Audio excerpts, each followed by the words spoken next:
இறந்து போறது போல கனவு வருகிறதா? அப்படி கனவு வந்தால் என்ன அர்த்தம் என்று இந்த வீடியோல பார்ப்போம். வணக்கம் நண்பர்களே. நம்மில் பலருக்கும் சில நேரங்களில் பயமுறுத்தும் கனவுகள் வரும். அதுல மிகவும் பயத்தை தரும் கனவு என்ன தெரியுமா? நாமே இறப்பது போல கனவு காண்பது. அப்படி ஒரு கனவு வந்தவுடன் பலர் பதறி விடுவார்கள். இது கெட்ட அறிகுறியா? ஏதாவது ஆபத்து வரப்போகிறதா என்று பயப்படுவார்கள். ஆனால் உண்மையில் இறப்பது போல கனவு காண்பதற்கு பல்வேறு அர்த்தங்கள் இருக்கின்றன. ஒன்று, வாழ்க்கையில் ஒரு பெரிய மாற்றம் வரப்போகும் அறிகுறி. கனவில் இறப்பு என்பது எல்லா நேரத்திலும் கெட்ட அர்த்தம் அல்ல. பல ஆன்மீக நம்பிக்கைகளில் அது பழைய வாழ்க்கை முடிந்து புதிய மாற்றம் தொடங்குவது என்று கூறப்படுகிறது.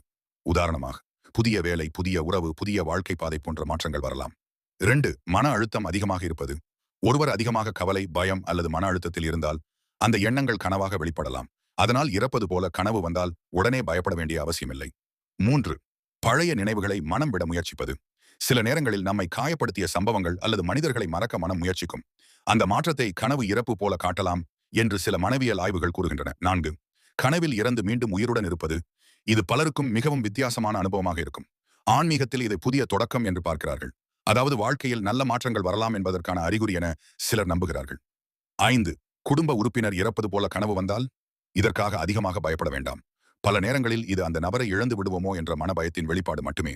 சிலர் அந்த நபரின் ஆரோக்கியம் அல்லது பாதுகாப்பை பற்றி அதிகமாக கவலைப்பட்டாலும் இப்படிப்பட்ட கனவுகள் வரலாம். 6, அதிகாலை கனவுகள் ஏன் நினைவில் நிற்கின்றன? அதிகாலை நேரத்தில் வரும் கனவுகள் நமக்கு தெளிவாக நினைவில் இருக்கும். அந்த நேரத்தில் மனம் அமைதியாக இருப்பதால் கனவின் உணர்வு அதிகமாக மனதில் பதியும். அதனால அது உண்மையாக நடக்கப் போகிறது என்று அர்த்தமில்லை. 7, இப்படிப்பட்ட கனவு வந்தால் என்ன செய்ய வேண்டும்? பயப்பட வேண்டாம்.